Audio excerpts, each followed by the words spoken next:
Hello family, দেখো আমার বাড়িতে কীরকম হয়ে আছে অবস্থা।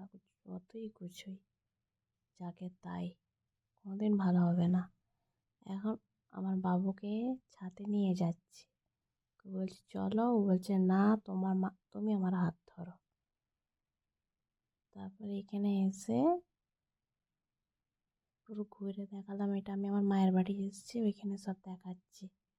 এখন আমার বাবু পায়রাদেরকে ডাকছে, আয় আমি তোকে নেবো, ওকে ডাকছে। কি বলবো, বহুত। তারপর আমার সাথে ঝগড়া করছে।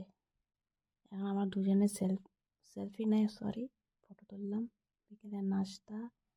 এখন ও চেয়ারটা উল্টে দিয়ে তার ভেতরে বসে আছে, দেখো কেমন বসে আছে। আমাকে জিজ্ঞেস করছে, মা কে কার সাথে কথা বলছো। তার মানে আমি ভিডিও অন করেছি যে তখন